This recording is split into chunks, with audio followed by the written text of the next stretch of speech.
بسم اللہ الرحمن الرحیم اللہم صلی علی محمد وعلی آل محمد وبارک وسلم رب اشرح لی صدری ویسر لی امری واحلل عقدۃ من لسانی یفقہوا قولی واجعل لی وزیرا من اہلی آمین یا رب العالمین۔ عزیز طلباء و طالبات، محترم حضرات و خواتین و معزز اساتذہ کرام، السلام علیکم ورحمۃ اللہ وبرکاتہ۔ اللہ تعالیٰ سے دعا ہے کہ آپ جہاں کہیں بھی ہوں، اللہ تعالیٰ آپ سب کو ہم سب کو عافیت اور سلامتی کے ساتھ رکھے۔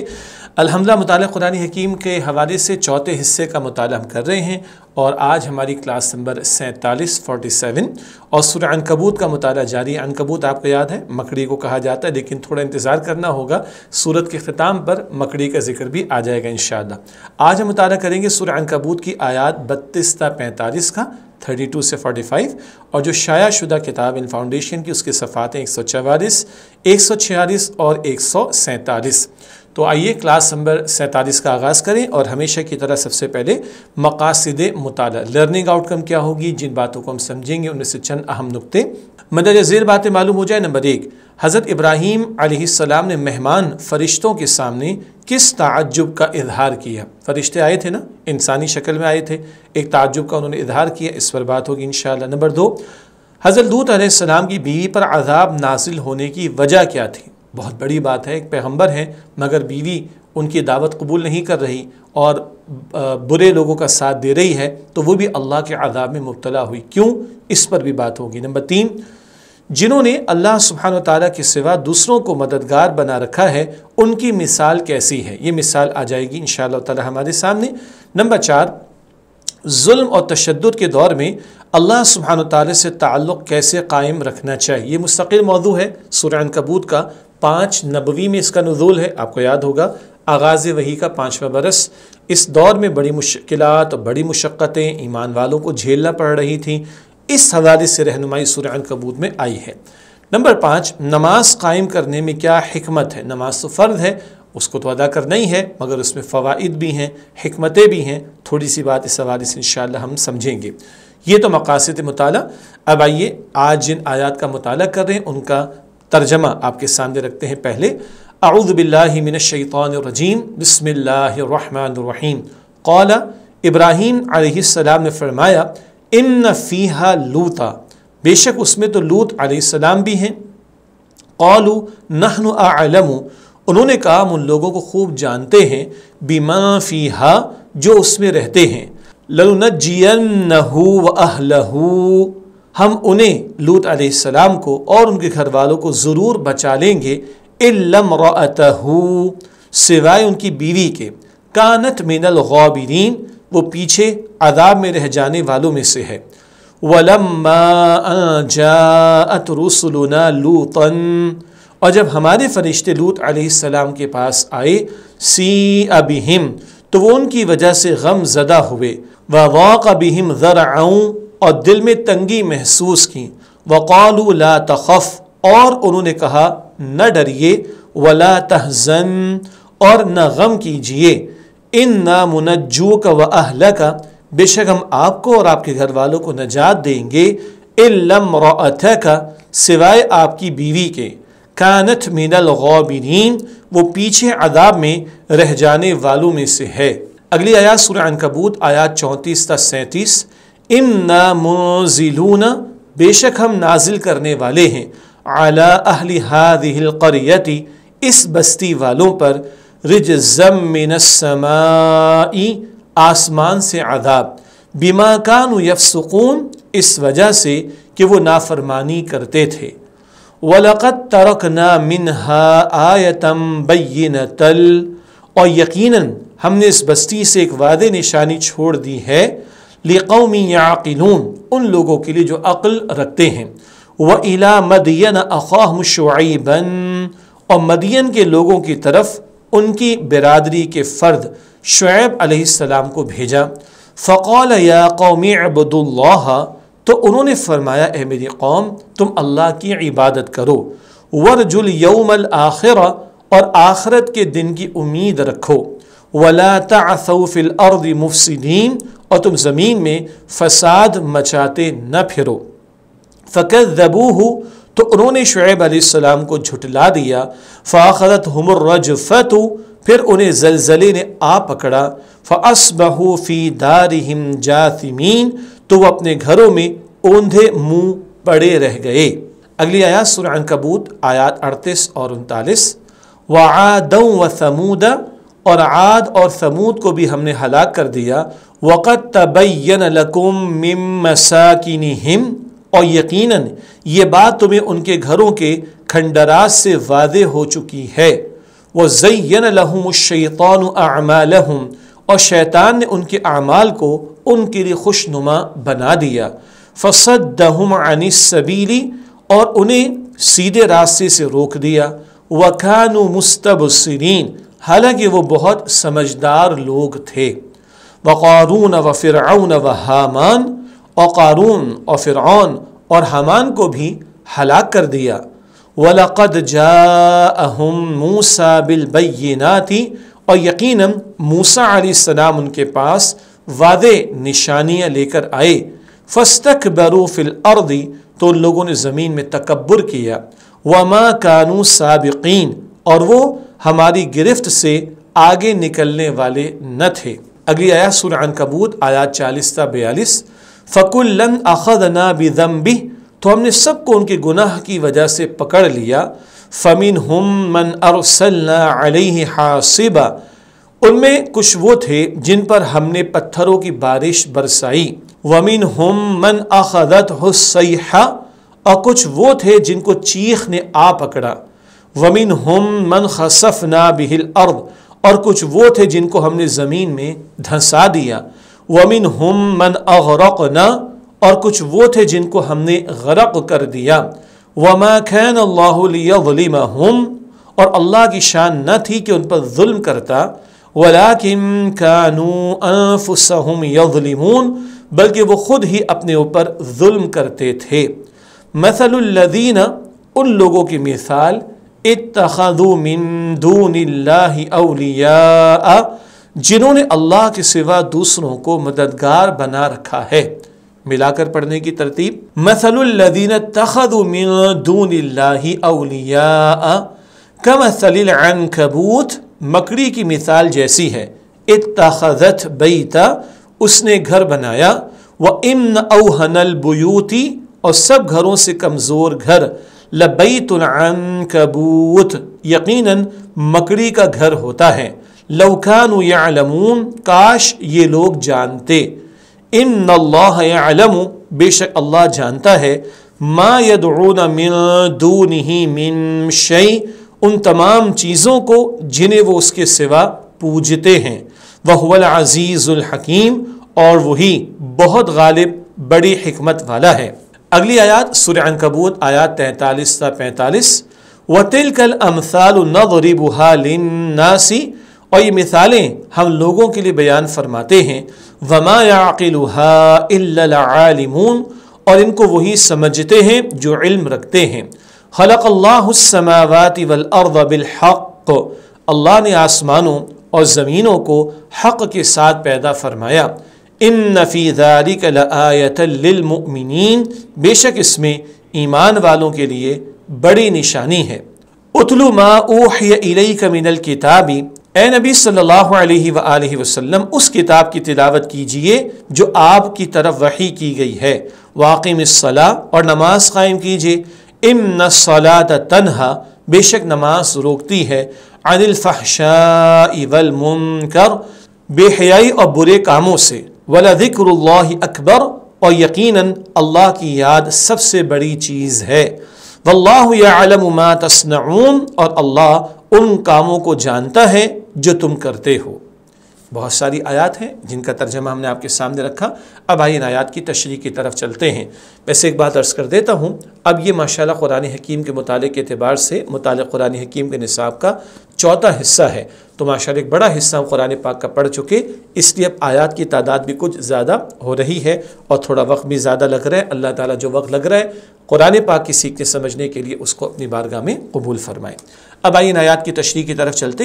سورہ عنکبوت آیت نمبر 32۔ قال ان فیہا لوطا قالوا نحن اعلم بما فیہا لننجینہ اہلہ الا امرأتہ كانت من الغابرین۔ ابراہیم علیہ السلام نے فرمایا بے شک اس میں تو لوط علیہ السلام بھی ہیں۔ انہوں نے کہا ہم ان لوگوں کو خوب جانتے ہیں جو اس میں رہتے ہیں، ہم نے لوط علیہ السلام کو اور ان کے گھر والوں کو ضرور بچا لیں گے سوائے ان کی بیوی کے، وہ پیچھے عذاب میں رہ جانے والوں میں سے ہے۔ واقعہ آپ کے ذہن میں ہوگا، لوط علیہ السلام کی قوم کا ذکر ہو رہا ہے، لیکن فرشتے آئے تھے پہلے ابراہیم علیہ السلام کے پاس اور پھر گئے ہیں کہاں؟ لوط علیہ السلام کی قوم کے پاس۔ اس تناظر میں ابراہیم علیہ السلام کا ذکر آ رہا ہے۔ حضرت ابراہیم علیہ السلام کا اظہار تعجب، حضرت ابراہیم علیہ السلام کے گھر فرشتے جب مہمان کی صورت میں آئے اور انہوں نے حضرت لوط علیہ السلام کی قوم پر عذاب کا ذکر کیا تو حضرت ابراہیم علیہ السلام نے فرمایا کہ وہاں تو حضرت لوط علیہ السلام بھی رہتے ہیں، یعنی کیا ایک پیغمبر علیہ السلام کی موجودگی میں عذاب نازل ہوگا؟ حضرت ابراہیم علیہ السلام کو فرشتوں نے تسلی دی کہ وہ حضرت لوط علیہ السلام اور ان کے گھر والوں کو عذاب سے بچا لیں گے سوائے ان کی بیوی کے، وہ نافرمان تھی، وہ بھی عذاب میں مبتلا کی گئی۔ حضرت لوط علیہ السلام کی بیوی پر عذاب نازل ہونے کی وجہ، اس کی وجہ یہ تھی کہ وہ ایمان اور نیک اعمال میں پیچھے رہ جانے والوں کے ساتھ تھی، چونکہ ایمان کے بغیر اللہ سبحانہ و تعالیٰ کے ہاں رشتہ داریاں اور برادریاں کوئی چیز نہیں۔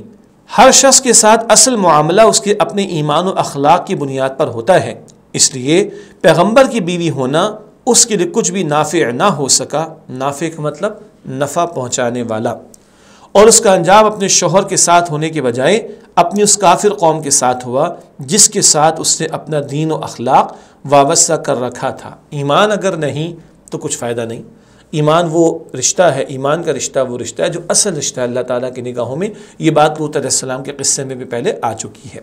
آیت نمبر 33، وَلَمَّا جَاءَتْ رُسُلُنَا لُوطًا سِیءَ بِهِمْ وَضَاقَ بِهِمْ ذَرْعًا وَقَالُوا لَا تَخَفْ وَلَا تَحْزَنْ، اور جب ہمارے فرشتے لوط علیہ السلام کے پاس آئے تو وہ ان کی وجہ سے غم زدہ ہوئے اور دل میں تنگی محسوس کی، اور انہوں نے کہا نہ ڈریے اور نہ غم کیجئے، اِنَّا مُنَجُّوكَ وَأَهْلَكَ إِلَّا امْرَأَتَكَ كَانَتْ مِنَ الْغَابِرِينَ، بے شک ہم آپ کو اور آپ کے گھر والوں کو نجات دیں گے سوائے آپ کی بیوی کے، وہ پیچھے عذاب میں رہ جانے والوں میں سے ہے۔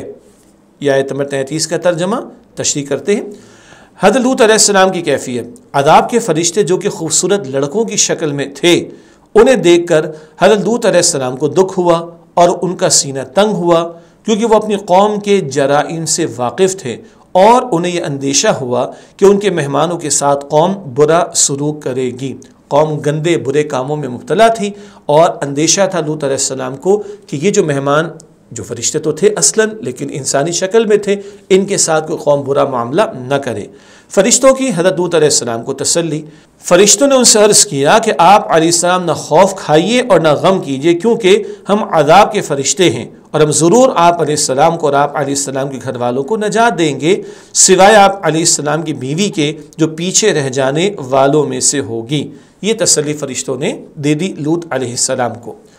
آیت نمبر 34، اِنَّا مُنزِلُونَ عَلَىٰ أَهْلِ هَٰذِهِ الْقَرْيَةِ رِجْزًا مِّنَ السَّمَاءِ بِمَا كَانُوا يَفْسُقُونَ، بے شک ہم نازل کرنے والے ہیں اس بستی والوں پر آسمان سے عذاب اس وجہ سے کہ وہ نافرمانی کرتے تھے۔ حضرت لوط علیہ السلام کی قوم پر عذاب کی کیفیت، اللہ سبحانہ وتعالیٰ نے آسمان سے ان پر عذاب نازل کیا، ان کی بستیوں کو اٹھا کر پٹخ دیا گیا اور ان پر پتھروں کی بارش ہوئی۔ یہاں ذکر ہے اور اس سے پہلے ہم پڑھ آئے ہیں دیگر مقامات پر، اس قوم کے نافرمان لوگوں کو اندھا بھی کر دیا گیا اور ڈیڈ سی بحر مردار میں ان کو غرق کر دیا گیا۔ آیت نمبر 35، وَلَقَدْ تَرَكْنَا مِنْهَا آیَةً بَيِّنَةً لِقَوْمٍ يَعْقِلُونَ، اور یقیناً ہم نے اس بستی سے ایک واضح نشانی چھوڑ دی ہے ان لوگوں کے لیے جو عقل رکھتے ہیں۔ اس آیت کی تشریح، حضرت لوط علیہ السلام کے قوم کے کھنڈرات وہ عقل رکھنے والوں کے لیے نشان عبرت ہیں، یعنی اس تباہ شدہ بستی کے کچھ آثار عبرت کے لیے چھوڑ دیے گئے۔ یہ آثار زمانہ دراز تک قائم رہے، بعد میں یہ حصہ سمندر میں دب گیا جو بحر مردار ڈیڈ سی کہلاتا ہے۔ علمی بات، قوم لوط علیہ السلام کی بستی کے کھنڈرات قریش کی تجارتی شاہراہ پر موجود تھے۔ قریش کے لوگ رحلت الشتائی والصیف، تجارت کے لیے جاتے تھے نا، تو ان کی تجارتی شاہراہ جو روٹ تھا، جو راستہ تھا، کھنڈرات موجود تھے بستی کے۔ لہذا قرآن حکیم میں اہل مکہ کو بار بار مخاطب کر کے یاد دلایا گیا ہے کہ تم لوگ ان عذاب زدہ بستیوں کے کھنڈرات پر سے گزرتے ہو اور پھر بھی عبرت حاصل نہیں کرتے ہو۔ اس کے علاوہ بحر مردار جسے بحر لوط علیہ السلام بھی کہا جاتا ہے، وہ بھی قوم لوط علیہ السلام کی بربادی کی کھلی نشانی ہے۔ اس کو بحر مردار ڈیڈ سی کیوں کہتے ہیں؟ وہاں مچھلی بھی زندہ نہیں رہ سکتی۔ اس قوم کو اللہ نے غرق کر کے یہاں پر گویا کہ نشان عبرت بنا دیا۔ آیت نمبر 36، وَإِلَى مَدْيَنَ أَخَاهُمْ شُعَيْبًا فَقَالَ يَا قَوْمِ اعْبُدُوا اللَّهَ وَارْجُوا الْيَوْمَ الْآخِرَ وَلَا تَعْثَوْا فِي الْأَرْضِ مُفْسِدِينَ۔ اور مدین کے لوگوں کی طرف ان کی برادری کے فرد شعیب علیہ السلام کو بھیجا تو انہوں نے فرمایا، اے میری قوم، تم اللہ کی عبادت کرو اور آخرت کے دن کی امید رکھو اور تم زمین میں فساد مچاتے نہ پھرو۔ یہ آیت نمبر 36 کا ترجمہ۔ حضرت شعیب علیہ السلام کی اپنی قوم کو تبلیغ، نمبر ایک اللہ کی عبادت کرو، نمبر 2 آخرت پر یقین رکھو، نمبر 3 زمین میں فساد نہ مچاؤ۔ ہر رسول کی بنیادی دعوت ہے ایک اللہ کی عبادت کرنا اور آخرت کی یاد کو تازہ کرنا، آخرت کا یقین رکھ کر اس کی تیاری کرنا۔ تیسری بات یہاں پر کیا ہے؟ زمین میں فساد نہ مچاؤ۔ اس پر ایک اہم نقطہ ہے عملی پہلو کے اعتبار سے۔ یہ جو قرآن پاک پہ ہم مطالعہ کر رہے ہیں بار بار، اس سے ہمیں ریلیٹ کرنا ہے اپنی زندگی سے۔ ہمارے روزمرہ کے معاملات اور دنیا کے معاملات کے لیے قرآن پاک رہنمائی عطا کرتا ہے۔ اس کو کبھی ہم علمی بات کے طور پر اور عملی پہلو کے عنوان سے آپ کے سامنے رکھتے ہیں۔ عملی پہلو، انسانی معاشرے میں بگاڑ وہی لوگ پیدا کرتے ہیں جن کو نہ اللہ سبحانہ و تعالیٰ کی عبادت سے دلچسپی ہوتی ہے اور نہ وہ آخرت میں اللہ سبحانہ و تعالیٰ سے اجر کے امیدوار ہوتے ہیں۔ وہ صرف دنیاوی فائدوں کے خواہش مند ہوتے ہیں، چاہے وہ جس طریقے سے بھی انہیں حاصل ہو، پر دنیا کمانی، چاہے کسی کا گلا کاٹ کر، کسی پر ظلم کر کے، تو پھر معاشرے کے اندر فساد پیدا ہوتا ہے۔ کن لوگوں کے ہاتھوں؟ جو اللہ کا یقین نہیں رکھتے، آخرت کا یقین نہیں رکھتے۔ آیت نمبر 37، فَكَذَّبُوهُ فَأَخَذَتْهُمُ الرَّجْفَةُ فَأَصْبَحُوا فِي دَارِهِمْ جَاثِمِينَ۔ تو انہوں نے ان شعیب علیہ السلام کو جھٹلا دیا، پھر انہیں زلزلے نے آ پکڑا تو وہ اپنے گھروں میں اوندھے منہ پڑے رہ گئے۔ یہ آیت نمبر 37 کا ترجمہ، اس کی تشریح۔ اہل مدین کا انجام اور اس کی وجہ، ان پر اللہ سبحانہ و تعالیٰ کا عذاب زلزلے کی صورت میں آیا۔ وہ اپنے گھروں میں اوندھے منہ پڑے رہ گئے کیونکہ انہوں نے حضرت شعیب علیہ السلام کو جھٹلایا اور ان کی بات نہ مانی۔ یہ آیت نمبر 37 کی تشریح ہوئی۔ شعیب علیہ السلام کا قصہ پہلے ہم تفصیل سے پڑھ کر آ چکے ہیں، یہاں مختصر انداز میں بات آئی ہے۔ آیت نمبر 38، وَعَادًا وَثَمُودَ وَقَدْ تَبَيَّنَ لَكُم مِّن مَّسَاكِنِهِمْ وَزَيَّنَ لَهُمُ الشَّيْطَانُ أَعْمَالَهُمْ فَصَدَّهُمْ عَنِ السَّبِيلِ وَكَانُوا مُسْتَبْصِرِينَ۔ اور عاد و سمود کو بھی ہم نے ہلاک کر دیا، اور یقیناً یہ بات تمہیں ان کے گھروں کے کھنڈرات سے واضح ہو چکی ہے، اور شیطان نے ان کے اعمال کو ان کے لیے خوشنما بنا دیا اور انہیں سیدھے راستے سے روک دیا، حالانکہ وہ بہت سمجھدار لوگ تھے۔ یہ آیت نمبر 38 کا ترجمہ، تشریح۔ عاد اور سمود کے لوگ، عاد و سمود کے لوگ دنیاوی اعتبار سے بڑے ہوشیار اور سمجھدار لوگ سمجھے جاتے تھے، لیکن شیطان کی پیروی میں لگ گئے اور سیدھے راستے سے بھٹک گئے۔ حالانکہ انسانی زندگی فقط پیدا ہونے، کھانے پینے اور چند سال زندہ رہنے کے دورانیے تک ہرگز محدود نہیں ہو سکتی۔ دراصل جس دورانیے کو لوگ زندگی سمجھ بیٹھتے ہیں وہ تو اصل زندگی کے مقابلے میں کچھ بھی نہیں۔ انسانی زندگی کا اصل اور بڑا حصہ تو وہ ہے جس کا آغاز انسان کی موت کے بعد ہونے والا ہے۔ یہ دنیا کی زندگی تو انسان کے لیے محض ایک وقفہ امتحان ہے اور اصل زندگی کے لیے تیاری کا موقع ہے۔ لیکن یہ بڑی ہوشیار قومیں، بڑے سمجھدار لوگ خوب دنیا کی ترقی میں آگے گئے، لیکن شیطان نے پٹیاں پڑھائیں، اسی دنیا کو سب کچھ سمجھ بیٹھے اور آخرت کو فراموش کر دیا۔ اس سے بڑی کوئی بے وقوفی نہیں ہو سکتی۔ ان کا ذکر اللہ تعالیٰ فرما رہا ہے۔ آیت نمبر 39، وقارون وفرعون وہامان وَلَقَدْ جَاءَهُمْ مُوسَى بِالْبَيِّنَاتِ فَاسْتَكْبَرُوا فِي الْأَرْضِ وَمَا كَانُوا سَابِقِينَ۔ اور قارون و فرعون اور حامان کو بھی ہلاک کر دیا، اور یقیناً موسیٰ علیہ السلام ان کے پاس واضح نشانی لے کر آئے تو ان لوگوں نے زمین میں تکبر کیا اور وہ ہماری گرفت سے آگے نکلنے والے نہ تھے۔ یہ آیت نمبر 39 کا ترجمہ۔ زمین میں سرکشی اور تکبر اللہ سبحانہ و تعالیٰ کے عذاب کا نشانہ بننے والے مجرموں یعنی قارون، فرعون اور حامان کا ذکر کیا گیا ہے کہ ان پر اللہ سبحانہ و تعالیٰ کا عذاب اس لیے نازل ہوا کیونکہ انہوں نے زمین میں سرکشی کی اور تکبر کیا۔ آپ غور کر رہے ہیں پچھلے رسولوں کے واقعات مختصراً آئے، پھر اب قوموں کے واقعات اور افراد کے واقعات مختصراً آ رہے ہیں۔ یہ سب نافرمان سرکش لوگ تھے جن کا ذکر کر کے عبرت دلائی جا رہی ہے۔ مجرموں کا گرفت سے بچنا، اللہ سبحانہ وتعالیٰ کی گرفت سے کوئی بھی مجرم ہرگز نہیں بچ سکتا۔ اللہ سبحانہ وتعالیٰ کے عذاب سے بچنے کا راستہ اللہ سبحانہ وتعالیٰ اور رسول صلی اللہ علیہ وآلہ وسلم کی اطاعت ہے، اور گناہوں سے توبہ کر کے اللہ سبحانہ وتعالیٰ کی مرضی کے مطابق زندگی گزارنا ہے۔ اللہ ہم سب کو توفیق دے، ہم اللہ تعالیٰ اور نبی اکرم صلی اللہ علیہ وسلم کی اطاعت ہی کا راستہ اختیار کریں۔ آیت نمبر 40، فَكُلًّا أَخَذْنَا بِذَنْبِهِ فَمِنْهُمْ مَنْ أَرْسَلْنَا عَلَيْهِ حَاصِبًا وَمِنْهُمْ مَنْ أَخَذَتْهُ الصَّيْحَةُ، تو ہم نے ان سب کو ان کے گناہ کی وجہ سے پکڑ لیا۔ ان میں کچھ وہ تھے جن پر ہم نے پتھروں کی بارش برسائی، اور کچھ وہ تھے جن کو چیخ نے آ پکڑا۔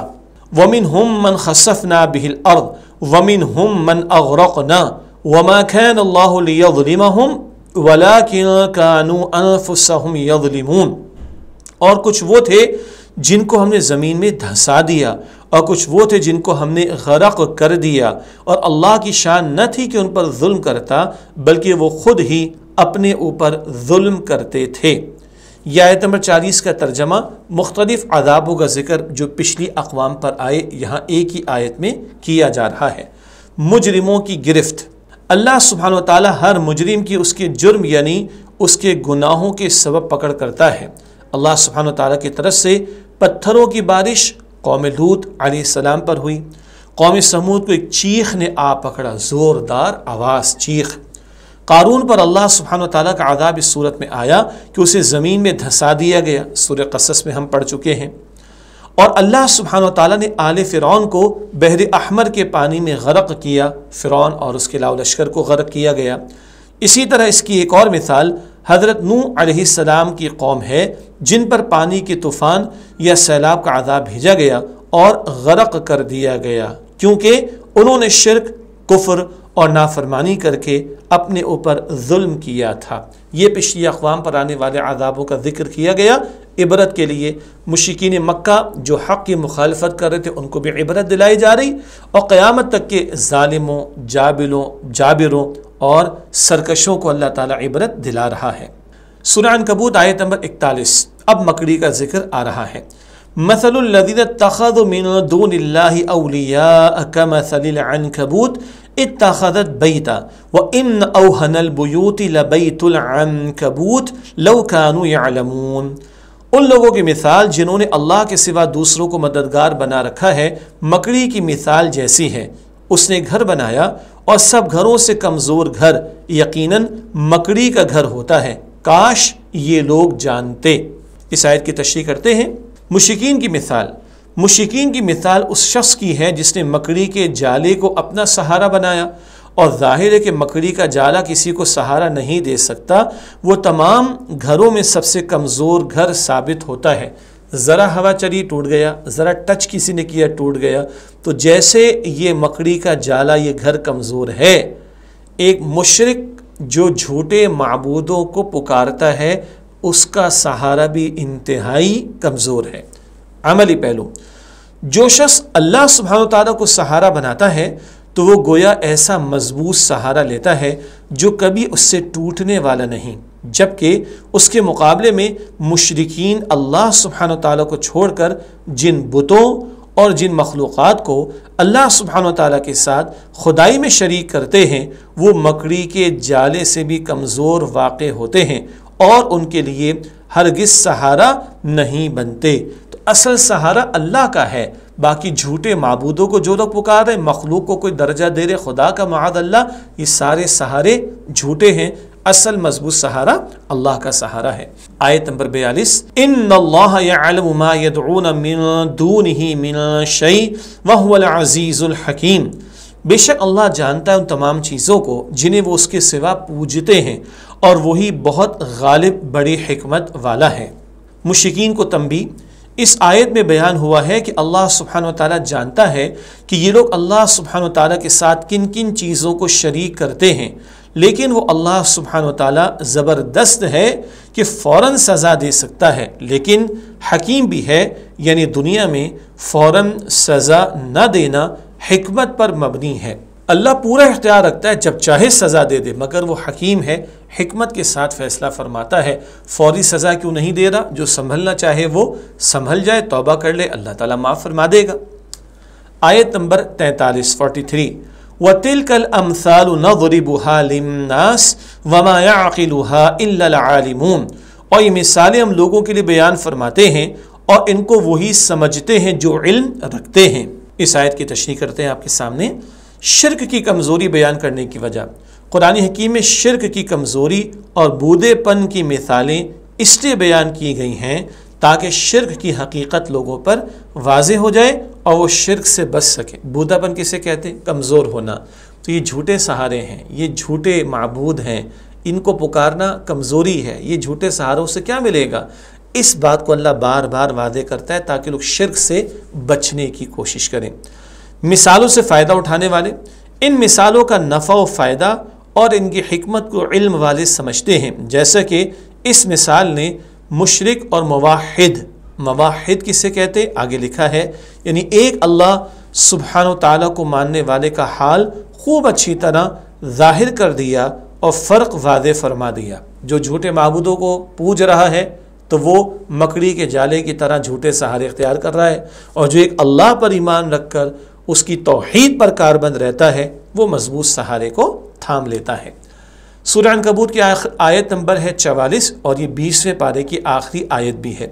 خلق اللہ السماوات والارض بالحق ان فی ذلک لآیۃ للمؤمنین، اللہ نے آسمانوں اور زمینوں کو حق کے ساتھ پیدا فرمایا، بے شک اس میں ایمان والوں کے لیے بڑی نشانی ہے۔ اس آیت کی تشریح، آسمانوں اور زمین کی تخلیق سے فائدہ، اللہ سبحانہ وتعالیٰ نے آسمانوں اور زمین کو برحق اور حقیقی مصلحت کے تحت پیدا فرمایا۔ بے شک یہ کائنات اللہ سبحانہ وتعالیٰ کی قدرت کی نشانیوں میں سے ہے اور اس سے اہل ایمان فائدہ اٹھاتے ہیں۔ کیا مطلب؟ جب اللہ کی اس کائنات پہ غور و فکر کرتا ہے بندہ تو وہ مانتا ہے کہ اس کا پیدا کرنے والا، چلانے والا کتنا خوبصورت ڈیزائن ہے، اس کائنات میں کتنی پرفیکشن ہے اور کس قدر اللہ کی عظمت کی نشانیاں اس میں ہیں۔ اس سے ایک بندہ مومن کا ایمان بڑھتا ہے۔ اس کے بعد آج کی کلاس کے اعتبار سے آخری آیت بھی ہے اور 21ویں پارے کے شروع میں یہ سورہ عنکبوت کی پہلی آیت، اتلو ما اوحی الیک من الکتاب واقیم الصلاۃ ان الصلاۃ تنہی عن الفحشاء والمنکر ولذکر اللہ اکبر واللہ یعلم ما تصنعون۔ اے نبی صلی اللہ علیہ وآلہ وسلم، اس کتاب کی تلاوت کیجئے جو آپ کی طرف وحی کی گئی ہے اور نماز قائم کیجئے، بے شک نماز روکتی ہے بے حیائی اور برے کاموں سے، اور یقیناً اللہ کی یاد سب سے بڑی چیز ہے اور اللہ ان کاموں کو جانتا ہے جو تم کرتے ہو۔ اس آیت کی تشریح کرتے ہیں۔ شدید ظلم اور تشدد کے دور میں اللہ سبحانہ وتعالی سے تعلق قائم کرنے کے حوالے سے ہدایات، یہ بات سورہ عنکبوت کے بیان میں آ چکی ہے۔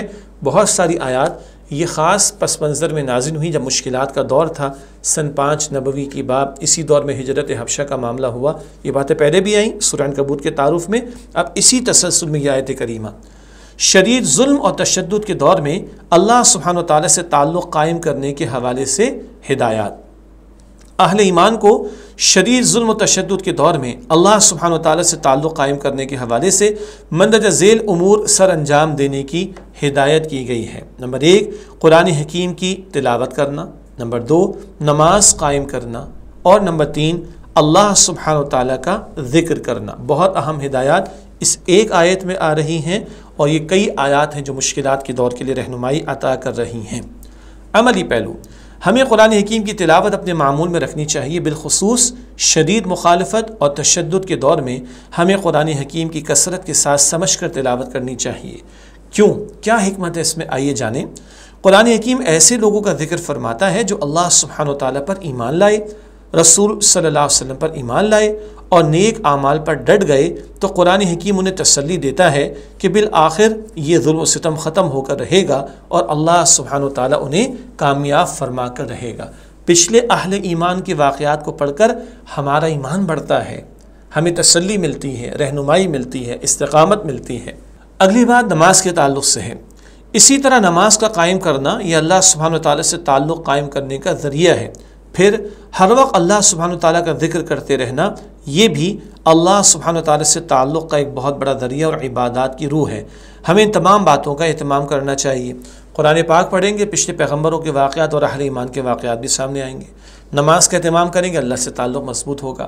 ذکر کرتے رہیں گے، مسنون دعائیں، اذکار، درود شریف، استغفار کا اہتمام، اللہ سے تعلق مضبوط ہوگا۔ اس سب سے بندہ مومن کو قوت ملتی ہے، جو مشکلات اللہ کی راہ میں آتی ہیں ان کو برداشت کرنے کے لیے۔ ایک اور انداز سے تھوڑی تفصیلی بات آپ کے سامنے رکھتے ہیں نماز کے بارے میں۔ نماز قائم کرنے کی حکمت، پہلا نقطہ، نماز بے حیائی اور برے کاموں سے روکتی ہے۔ نماز میں اللہ سبحانہ وتعالیٰ نے یہ خاصیت و تاثیر رکھی ہے کہ وہ نمازی کو گناہوں اور برائیوں سے روک دے، جیسے کسی دوا کا استعمال کرنا بخار وغیرہ کو روک دیتا ہے۔ اس صورت میں یاد رکھنا چاہیے کہ دوا کے لیے ضروری نہیں کہ اس کی ایک ہی خوراک بیماری کو روکنے کے لیے کافی ہو جائے۔ بعض دوائیں ایسی ہیں کہ اس کی ایک ہی خوراک بیماری کو روکنے کے لیے کافی ہو جائے۔ بعض دوائیں خاص مقدار میں مخصوص مدت تک پابندی کے ساتھ کھائی جاتی ہیں تو ان کا نمایاں اثر ظاہر ہوتا ہے، بشرطے کہ مریض کسی ایسی چیز کا استعمال نہ کرے جو اس دوا کی خاصیت کے منافی ہو۔ دوا بھی کھانی ہے، پرہیز بھی کرنا ہوتا ہے۔ بس نماز بھی بلا شبہ بڑی قوی یعنی قوت والی، تاثیر والی دوا ہے جو روحانی بیماریوں کو روکنے کے لیے اکثیر کا عمل رکھتی ہے، علاج کرنے میں بہت اہم ہے، بشرطے کہ پابندی کے ساتھ اس کا اہتمام رکھا جائے اور جن باتوں سے منع کیا گیا ہے ان سے پرہیز کیا جائے تو نماز ہمیں برائیوں سے روکتی چلی جائے گی۔ نمبر 2، اللہ سبحانہ وتعالیٰ نے نماز میں تاثیر ہی ایسی رکھی ہے کہ اس سے بے حیائی اور برے کاموں کا ارادہ ختم ہو جاتا ہے۔ جیسے پانی میں اللہ سبحانہ وتعالیٰ نے تاثیر رکھی ہے کہ وہ پیاس کو بجھا دیتا ہے۔ دوسرا پہلو نماز سے مطلوب یہ ہے کہ نمازی بے حیائی اور برے کاموں سے باز آ جائے اور وہ اپنے اندر یہ احساس پیدا کرے کہ اسے رب کی بارگاہ میں پیش ہونا ہے، تو وہ کیا منہ لے کر جائے گا۔ یہی احساس گناہوں کے ترک کرنے کا ذریعہ بنتا ہے۔ جب نماز توجہ سے ادا ہوگی، اللہ کو حاضر ناظر جان کر ادا ہوگی، آخرت کا احساس ہوگا مالک یوم الدین پڑھ کر، تو بندے کے اندر ایک شرم بھی آئے گی، اب گناہ کر کے کیا منہ لے کر اللہ کے سامنے جاؤں گا۔ گویا 5 دفعہ اپنے رب کے سامنے حاضری کا شعور رکھنے والا شخص برائی چھوڑ دینے پر زیادہ مائل ہوتا ہے۔ اللہ ہمیں تمام نمازیں پابندی کے ساتھ وقت پر ادا کرنے کی توفیق عطا فرمائے۔ نماز ہی کے بارے میں تیسرا اور آخری نقطہ ہے، نمبر 3، ایک عام مشاہدہ ہے کہ اگر کوئی شخص بے حیائی اور برائی کو مستقل اپنی عادت بنا لے تو اس کے لیے نماز کی پابندی کٹھن ہو جاتی ہے، اور کسی طور پر پڑھ بھی لے تو خشوع اور خضوع جاتا رہتا ہے۔ خشوع خضوع توجہ کو کہتے ہیں، اللہ سے لو لگ جانا، ڈائریکٹ ڈائلنگ ہو جانا، توجہ ہو جانا۔ اگر ایک مسلمان نماز کی پابندی یا اس میں خشوع قائم نہیں کر پا رہا تو اسے چاہیے کہ اپنی روزمرہ کی زندگی کا جائزہ لے، کہیں وہ کھلے گناہ، بے حیائی وغیرہ میں مبتلا تو نہیں۔ کچھ پرہیز بھی کرنا ہوگا اور نماز توجہ سے ادا کرنی ہوگی، پھر نمازوں میں تاثیر پیدا ہوگی اور یہ نمازیں ہمیں بے حیائی اور برائی سے روکنے والی بنیں گی۔ اللہ تعالیٰ تلاوت قرآن، نماز کا اہتمام اور ذکر الہی کی کثرت کی مجھے اور آپ کو توفیق عطا فرمائے۔ اسی کے ساتھ آج کی کلاس ہماری مکمل ہوئی، اگلی کلاس میں انشاءاللہ آپ سے ملاقات کرتے ہیں، تب تک کے لیے اجازت۔ وآخر دعوانا الحمد للہ رب العالمین، والسلام علیکم ورحمۃ اللہ وبرکاتہ۔